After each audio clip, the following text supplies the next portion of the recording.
What's in the cards for you this week? Hello. Welcome into the weekly energy weather report. I'm excited to bring this to you. I want to make sure that I kick off, and I am bringing this to you in all the places. So it takes me just a second to make sure that I actually get set up in these other arenas. But this week, the exciting thing that we're looking forward to is a new moon. Almost said full moon. Is a new moon in Gemini. So welcome to the weekly energy weather report.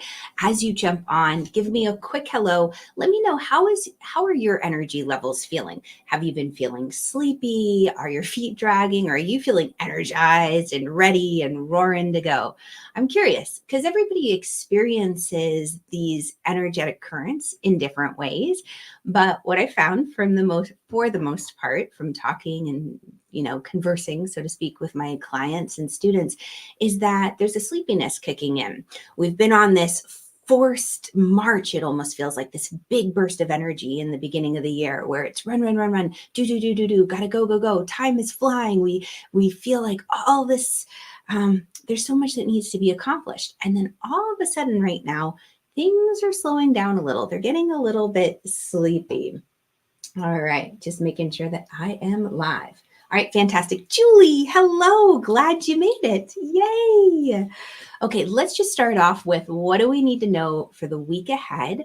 I'm going to have you tune into your heart. You can even place your hand on the center of your chest, your heart center, and just ask, what is the most important thing that I know about the week ahead? And we're just tuning in. The Empress, and she's upside down. Now, this is interesting. So same energy as it would be right side up. When the Empress, what she represents is, we can't force the process or rush it. Think of the expectant woman, or the pregnant woman. You can't rush the baby to be ready and done, so to speak, like bun out of the oven in 2 weeks or 3 weeks. There's a natural order and there's a cycle of things. The little one might come a little bit early, but generally speaking, there's an order that needs to be followed. And the Empress is saying, you are on the right path. You are working your way towards fertility and abundance. But number one, it takes time. We can't rush the process. There's a certain order of things that has to happen. I know when I was expecting my little ones, I'd look at some of those websites that would say, oh, now your baby's developing, this organ or strengthening, or, and you just kind of see the growth cycle. So measuring and marking your growth is a helpful way to get through periods where you feel like, oh my gosh, am I really, reaching my goal? Am I getting any closer? Because it feels like I'm not making progress. It's one of the reasons I love, shameless plug, the Inside of the Moon journal that I created. You can grab one too, irenamiller.co/journal. But in the journal, this is where it's a journal and a planner. It's dateless. You can stop and start wherever you want because I'm not a good journaler or I want to say even a planner. Well, part of that is, I really tune into the energy of the moment. But what makes it much easier for me to harness that energy is planning ahead and looking at the cycles of the moon, what's happening with the moon. I have that data. So when she shows up upside down, the Empress is saying, okay, where in your life are you getting so frustrated and so just like beating your head against a wall? Like, when is it ever going to shift? When is it ever going to change? When am I going to see the growth? When am I going to see the results from all my hard work and all my hard efforts? She's saying, take a breath. It's okay. The progress, it's there. You're making the shifts and changes. The growth just might be so tiny or subtle. It might be large, but it might be subtle. I think subtle is the word that really comes to mind. It's interesting. So as an energy alchemist, what happens is I get these intuitive hits, and it's like a game of charades. And I need to translate them into the English language. And I'll get a word and I'll know if it hits or not, if it resonates, if it really captures the essence of the energy that I feel. And so it's not so much that it's a little amounts of progress, but it's subtle. It's so subtle that sometimes we can miss it. So for example, I have some bare patches of lawn and trying to grow some grass, and I planted the grass seed and I keep going out and checking. I'm like, oh, are you actually growing?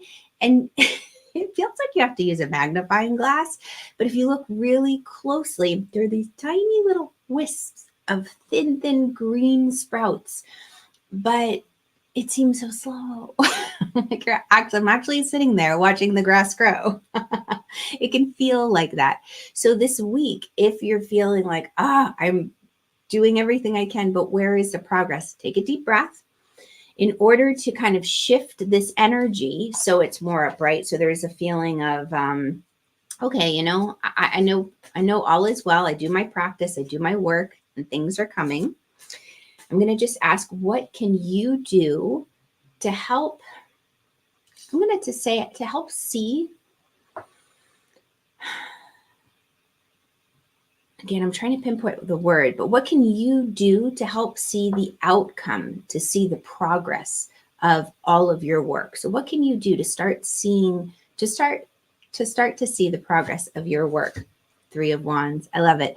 So again, it's about waiting. She's waiting for the right wave, the opportunity to come in. Recognize that you already made the decision. You already took the action, and now it's about timing. There's lots of different opportunities that come in, but is it the right wave? She's waiting for that great wave. She doesn't want to waste her arm power swimming out, to catch some tiny wave, or a wave that'll die out before it hits the shore. She's really waiting for the one that calls to her. All right. So just kind of invite you to feel into that, because this week, as we look at the energy of it, one of the things that I love to do, the ways that you can really, just by paying attention to what's going on around you in nature, the cosmos, in the energetic environment, this invisible world that we can make visible by tracking the data, is simply to realize the phase of the moon. When you know the general phases of the moon or energy of the moon, like what's happening with the moon phases this week, it gives you a lot of extra insider advantage. It gives you a step up, and it helps you not fight the current so much and beat yourself up about not achieving certain goals. I don't know if you ever do that. Let me know. But I know for myself, like sometimes yard work's big on my mind because I did a lot of yard work this weekend.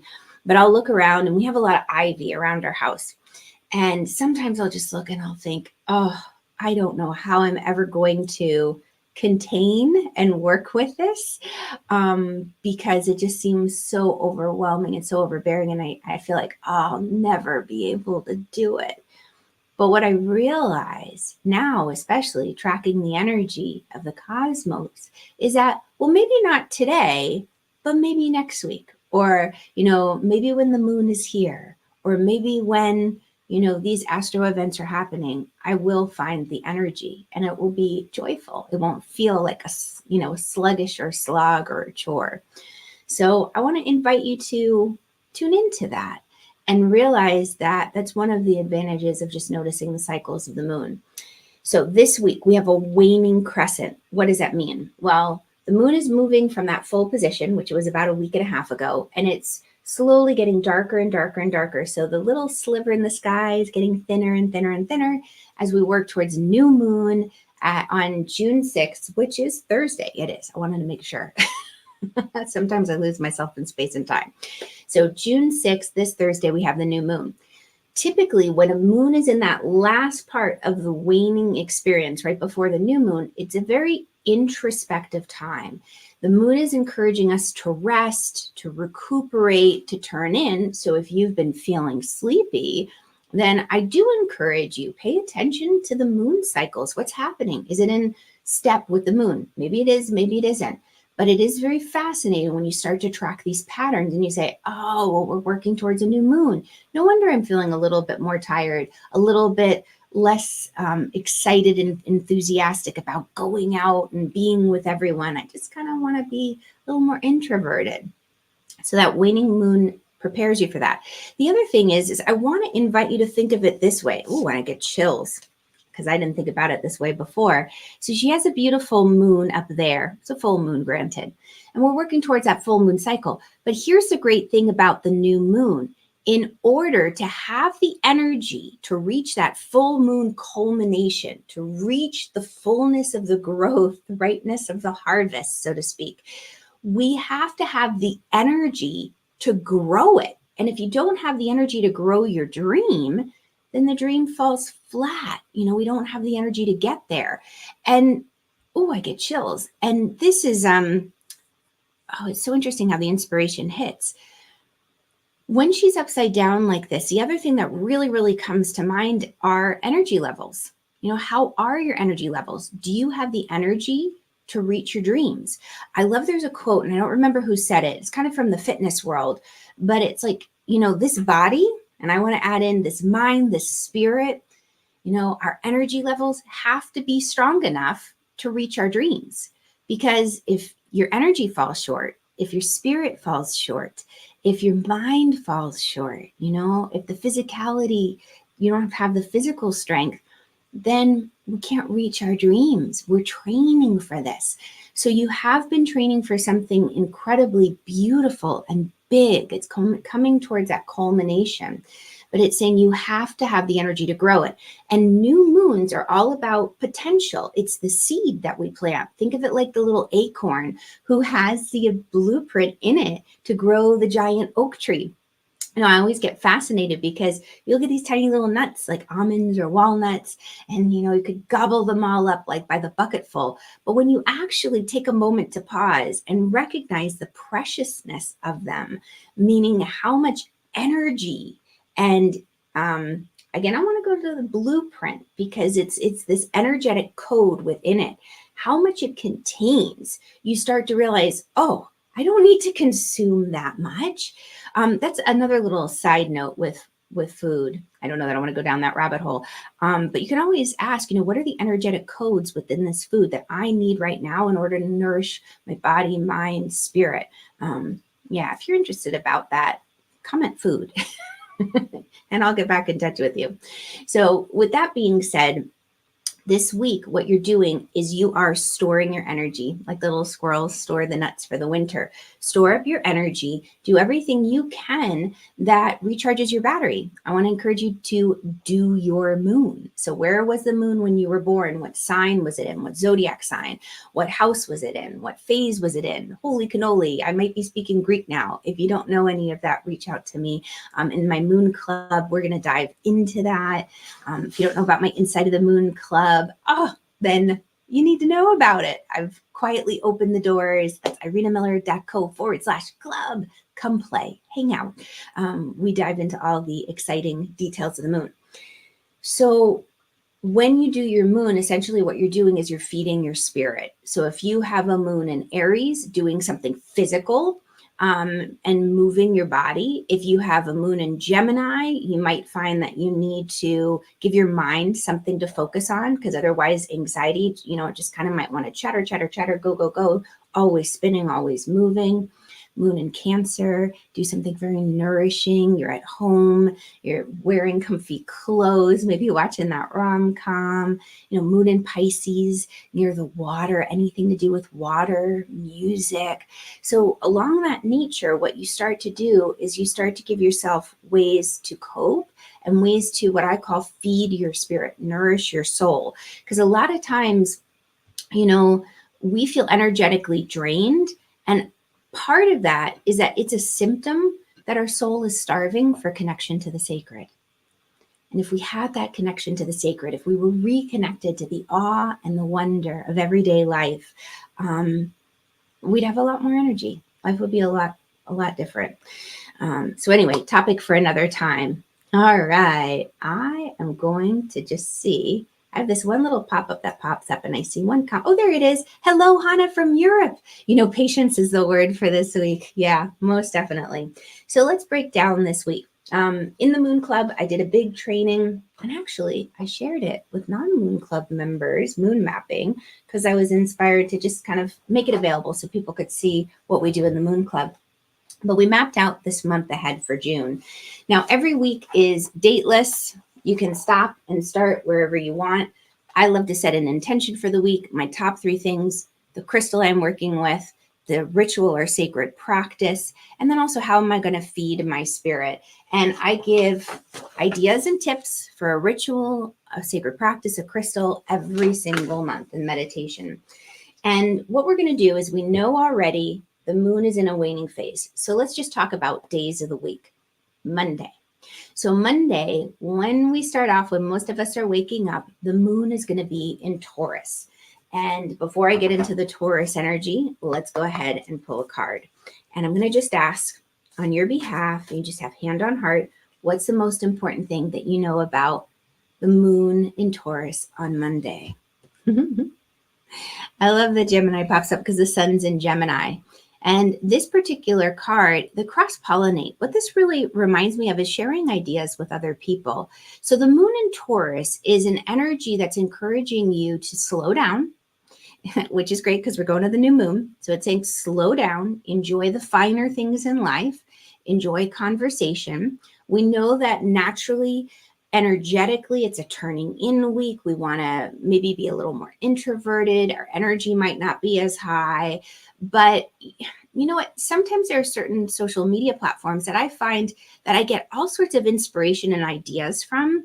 I'll tune in and just certain people that I follow, I'll just kind of say, oh, do they have a book recommendation lately? Are they sharing a technique or a process that's worked really well for them? And I'll specifically go to those people for inspiration. So this Taurus moon on Monday, what you're really being encouraged to do is to take some time to just let your ears catch the conversation. And it's kind of one of those meandering ways. Do you know the term like, oh, I was just putzing around the house, like I was just fiddle-faddling and I was doing this and kind of just follow one thread to the other. And what I encourage you to do is follow those little inklings, those little nudges, those little hints on Monday. If you get a hint to check in with an old friend, and you may not have the energy for conversation. But that's why I'm thinking certain platforms, you just kind of go, you check in, maybe there's an inspirational quote, maybe there's a book that calls to you. So for example, I've seen little memes come up a lot about the word glimmer. And glimmer is like the opposite of trigger, meaning a glimmer is that moment of inspiration where you see something beautiful in the world and you feel inspired. To me, that connects me back to the word awe, A-W-E. And one of the things when I think of awe is I think of some of the beautiful poets and teachers who have come before us who have brought such incredible trainings around that. And I'm drawn towards some of those sacred texts. So for me, that's kind of that way the cross-pollinating is coming up. I get one idea somewhere, which leads me somewhere else, and then leads me somewhere else. And then maybe I share these little tidbits of knowledge along the way in a post to myself. And I'm saying post because you may not have that energy for going out and socializing, even though Gemini can be very socializing energy. Okay. Tuesday, moon is still in Taurus. And we're just going to ask, how can you make the most of Tuesday's energy? Take action. Aha. So action. You've had this time to gather information, to be inspired. You're being encouraged on Tuesday to take some kind of action on it. Now, recognizing that the moon is in that waning crescent phase.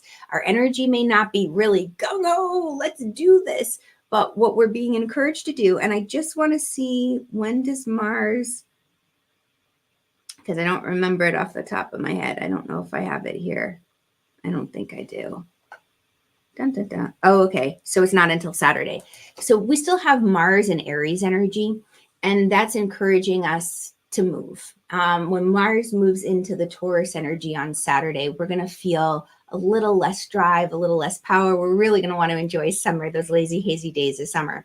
So take action this week on those little moments of inspiration you receive Monday from that cross-pollination, from getting the ideas. It doesn't have to be a big action. It could just simply be like, oh, I'm going to order that book, or, oh, I'm going to sign up for that class. Oh, I'm going to join Moon Club. I'm being a little bit more bold myself. Not normally my style, but there's so much fun in Moon Club, so much we're getting into, and so much more I'm going to be sharing. All right, Wednesday. So Wednesday, the moon moves from Taurus into Gemini energy. So we have that transition, and the transition happens around, it's the early hours of the morning. So about 4:30 a.m. Eastern, 1:30 Pacific, just to kind of round up. Oh, Julie, thanks for saying the Moon Club's awesome. I appreciate that. And just tuning into Wednesday's energy, I invite you to hold your hand on your heart and just ask, what's the most important thing you know about Wednesday? Mars. Now, Mars is upside down. So interesting. Again, same energy as right side up, but it's just something is kind of impeding or blocking that energy from coming forward fully. So we're moving from Taurus to Gemini. There's a transition, and most likely when you wake up, it'll be Gemini energy. And you're going to feel maybe this feeling of, okay, I need to have forward momentum on the action that I set into play yesterday. But you might feel a little bit of a block on whatever you tried to get the ball rolling on with Tuesday's energy. So on Wednesday, think of the Empress upside down. You know, sometimes we get very upset and frustrated at obstacles in our world. And we think, oh, if I just didn't have this in my way, I'd be able to achieve so much more. I'd be able to get to where I need to go. This red light's holding me back. Or I was trying to get to church on Sunday and I spilled pumpkin seeds all over the floor. So I ended up being really, really late. And it was frustrating. So long story short, when those moments happen, we can either get really, really frustrated and irritable and just upset, or we can say, maybe this is coming up for a reason. Maybe this is here to slow me down for my good. And we don't always know, for like my own good, we don't always know what that is. That isn't always revealed to us. But there are times I know where, I might have gotten a phone call, or I might have, had like the pumpkin seed spell, and I end up missing a traffic accident, and I look and I think, oh, wow, if I'd left the house 5 minutes earlier, I would have been in the middle of this. Or it could just simply be that you were able to receive a package that was coming in the mail that you were really waiting for, that you don't want to leave alone on your front door. Who knows? But your angels are always looking out for you, and they really do have your back. They're trying to make sure you're in the right place at the right time. There's an old movie called The Adjustment Bureau. I haven't seen it in a while, but part of what I love that inspired me from it is I think about how my angels are trying to line up all these situations to get me in the right place at the right time, to have conversations with certain people, or, be there for an opportunity. And then I might get bratty and be like, I don't want to go. I don't feel like it, or I'm tired. It's like, how much work did they have to go to inspire me, to inspire the other person, all to come through? I'm going to share this one last story because this is really an incredible way that it shows up. I used to teach yoga out of my home for a short time after I closed down my brick and mortar yoga studio. It was kind of a transition from there to the online space. And I had a student of mine who parked. I live in a cul-de-sac, and she parked in the cul-de-sac, and I saw her parking, and I knew my neighbor would get very upset. And so I was sending her telepathic messages, and I was saying, Julie, don't park there. Don't park there, Julie. Just go down a little bit farther, like another 100 feet. Don't park there. Don't park there. I was like, angels, please give her the message. Don't park there. And so she came into the home, and she said, oh, Irena, I had this feeling I shouldn't park where I did, but it'll be okay, right? And I was like, why didn't you listen to all the messages? Please move your car so we don't upset my neighbor and be disrespectful. So it's interesting.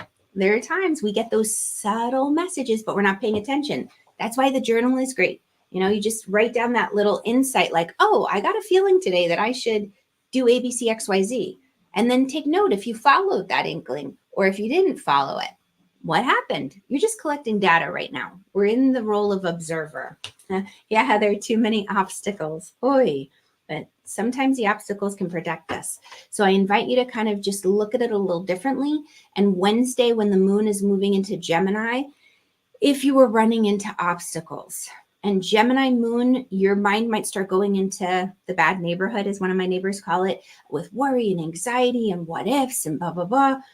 What I want to invite you to do instead, little kind of affirmation, you can say. It's not even so much an affirmation as a technique to handle the moment with grace, is to say, that's interesting.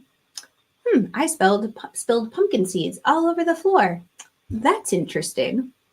My car won't start. That's interesting. Right? What we're doing is we're creating a new habit or way of responding to what's going on around us. Okay.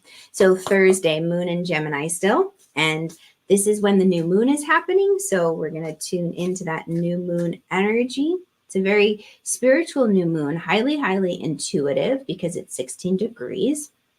One of my teachers I study with works with certain step systems, quite beautiful. And what I'm going to do is just invite you, have your hand on your heart and ask, what's the most important thing that I need to know about new moon in Gemini, South Node? Release the past. It's time to let go of the past. So any of those old worries or anxieties that might have gotten stirred up on Wednesday, you're being encouraged on Thursday. Let it go. Bury it. I keep hearing bury the past. And you know what would be really interesting is for a new moon ritual, I would invite you to bury something. And maybe, and it really, it's just a token. It's for your subconscious. Rituals are ways to show the subconscious that you're taking action on these intangible things that keep us stuck in the old cycles that are not always so healthy for us. And by burying something, it's like, I'm burying the past. You could write a little note to yourself, like, I'm burying this. I'm giving this to the earth to be recycled.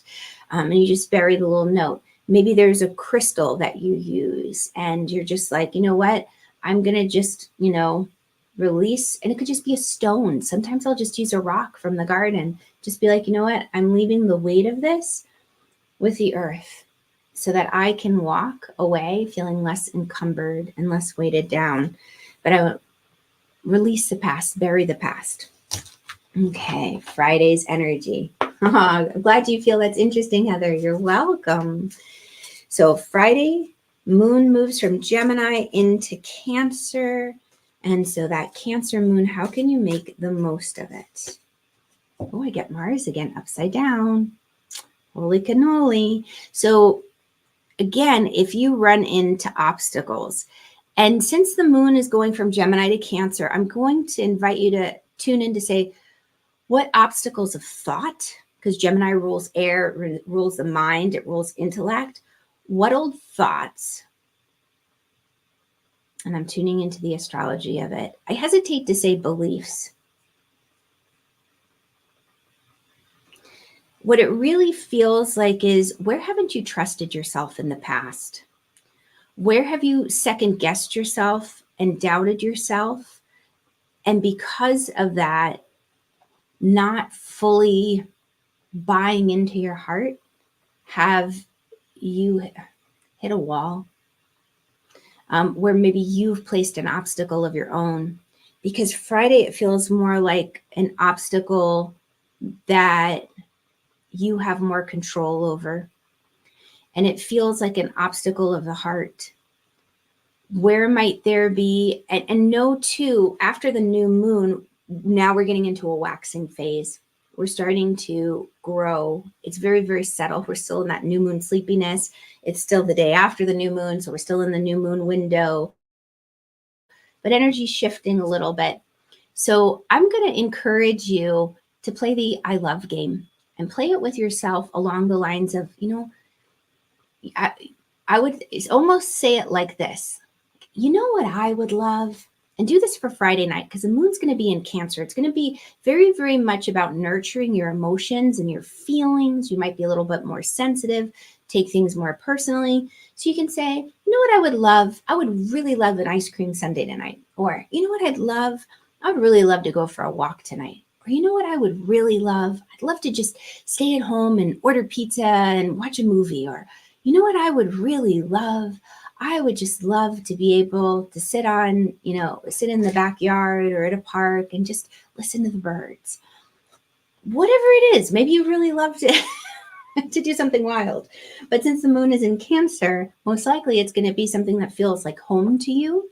And it's going to feel very safe and very, very nurturing. But I would encourage you to use that little phrase, you know what I would love? Or you could even say, I would really love.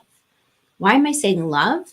Well, Cancer is very much about the heart and paying attention to emotions, but the energy of the day is about love. It's Venus's day, Friday. And this new moon, by the way, on Thursday, I'll talk about that I'll just talk about it now. The new moon is happening with Venus.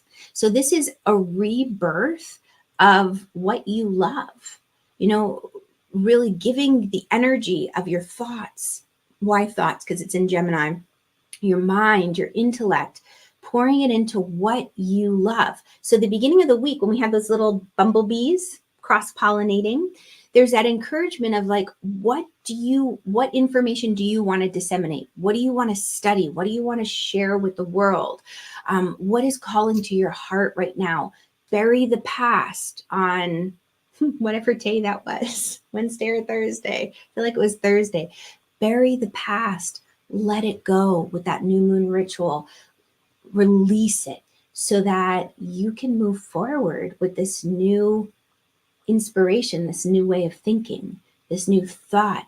What do you love? What's calling to you? I really feel like it's going to be a big change this week in what you're pursuing. You're going to find different interests. Your mind is going to be stimulated and excited about other opportunities.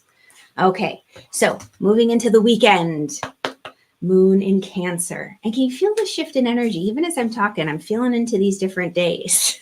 All right, so Saturday, moon is in Cancer. How can you make the most of that energy? Scorpio. It's a little upside down Scorpio. Scorpio is willing to go deep. Scorpio is willing to go into the shadow side. Scorpios are intense. They're focused. They're willing to say, you know what? I had this inspiration. I did my little cross-pollination, my little study here and there and everywhere. I gathered the information. I buried the past. I let go of the old way of thinking. I'm ready to believe in myself and tune into what I love. And I'm going to follow those little inklings down the rabbit hole. And when it's upside down like this, if there's a fear, like sometimes, people would rather not know. One of the most interesting things is people open up their intuitive gifts is an incredible blessing. And then people are also like, well, now I can't not unsee or not know. Like you're aware of the energy that's all around you that is invisible. You can't necessarily see it, taste it, touch it, or smell it. Smell it. I want to say smell and feel at the same time. Data is coming through so fast. Combining words, smell it, and feel it. But it's there. So for example, somebody pops into your head and you're like, well, here's an example. I had a client earlier this week last week, I guess it would have been now. And she said to me, oh, I'm just trying to move forward from this old relationship, and everything I do, I'm doing release, I'm doing healing, but they still pop into my mind. And I'm like, I wasn't even thinking about them, and they pop into my mind. And then I go into the memories and the emotions and the feelings, and why can't I get over this? Like I'm trying so hard. The other person is thinking of them. Not all of our thoughts belong to us. It's a novelty. It's one of the reasons why with my students, I'll say, like my mastering intuition students, especially those who want to really develop their intuition, is that you need to ask yourself, how much of this thought or this feeling is mine? First percentage number that pops into your head, 0 to 100%. And then how much belongs to someone else? Because we tune in and tap into the collective energy. Friends think of us and then they pop into our heads. And then we're like, wow, that's kind of wild. I don't know why I'm thinking of them. And then they call or they text or they reach out. It's very, very interesting how that happens. Let me know if that's ever happened to you. Running energy, need water. But if you've been thinking of someone and they call or they reach out, Donna Marie, I'm glad you're here. Hello, amazing Renee. I'm so glad you're here. Oh, wonderful to have you. Okay, so Sunday's energy, how to make the most of Sunday. Tuning in. Moon is still in Cancer, by the way. Symbiosis. So this is where things start to actually finally synthesize and come together. So by Sunday, after a week of maybe not feeling energetic, of feeling drained, it's a shift. You're making a change. And anytime there's growth, exhaustion can happen. So for any of you who have experienced a pregnancy, there's a lot of energy required to grow that little one in our tummies. And the Empress card was the card that was pulled at the very beginning for this whole week. For those who might be jumping on late, that's why I'm talking about this. But to grow a little one, you need a lot of energy. We're eating more food, we're taking vitamins, we need more rest, more sleep. This week you might feel that. That's okay. You're getting ready to grow something, and you're even in the process of growing something really big and really monumental. And by Sunday, you're really going to feel the benefit of all of your hard work. Not necessarily that it's like time for the baby, for the project to be born, but you're going to really feel that, I know I'm making progress. I know this is working. It feels easy. It feels more in harmony. So Sunday, things are going to feel easier, and the moon moves into Leo in the afternoon. So it'll be a little more playful Sunday evening, and you'll have a chance to just feel a little more lighthearted. Okay. So, what about moon and Leo, Alicia? So when I was talking about when things get really stressful in life, you can do your moon. And I didn't go through all the moons. I'm going to put together a nice little training on that for my Inside of the Moon clubbers. So come into the club if you're not there yet. And I will type that in, and let me go ahead and talk about moon and Leo as well. But if you wanted to figure out, wait, how can I join the club, Irena? The Moon Club. There's the little... I'm typing it in, and I'm going to show it on the screen. There we go. So my Facebook friends, you might not be able to see it, but moon and Leo. If you wanted to do a moon and Leo, I would say go out and have some fun. Let that inner child out to play. Go to a place where you feel really good about yourself. The thing about Leos is that they're incredibly loving and generous and loyal. They are leaders, and they give so much of their heart. People don't realize, I think, how much heart Leos put into things. I really feel like they wear their hearts on their sleeves. My brother's a Leo. And, because things might appear effortless for them. And they can be very magnanimous in the sense of, the hostess. Well, I don't even want to say the hostess I always feel like they're the impetus. I don't know if that's the word I want, but the onus, maybe, the responsibility of entertaining falls on them. So it's not exactly that they have to be the hostess or the host with the most, but there's this feeling of, I almost feel like when my brother comes over, he almost, it's almost kind of like the expectation of like, oh, Billy, entertain us. He's an actor. But the epitome of Leo energy, there's a lot of pressure put on Leos to perform, I think. And Leos, because they give so much of their heart and their love, it's important that they feel loved and appreciated. So if a Leo hasn't been feeling loved and appreciated for everything that they've been putting in to something, project, work, relationship, it's important that they feel that. So I would go to do a Leo moon, go to something that helps remind you of why you're loved. Maybe it's looking at old thank you letters that people wrote to you, or if you're an entrepreneur and you do work and you look at some of the testimonials of people having worked with you, maybe it's simply you just going out and saying, you know what, I'm playing hooky. I'm going to have fun. I'm going to be like a kid again. Maybe it's, anything that lights up the playfulness, the inspiration, the creativity, the artistry, but most important, that you know that you're loved and appreciated. So hopefully that helps, Alicia. Glad that you asked. Great, great question. All right. Thank you for coming to play. My Moon Club members who are watching, we have new moon ritual this week on Thursday. We have the new moon mandala coming out today. We have... there was something else I wanted to say. Yeah, we're going to be the do your moon exercise and a lot of other goodies. All right, if you have questions, pop them in the comments. If this has been helpful, please do like, subscribe, hit all the buttons so that you're notified when I go live and you can catch the goodness in real time. All right, I'll catch you all on the flip side. Bye, guys. Thanks for joining.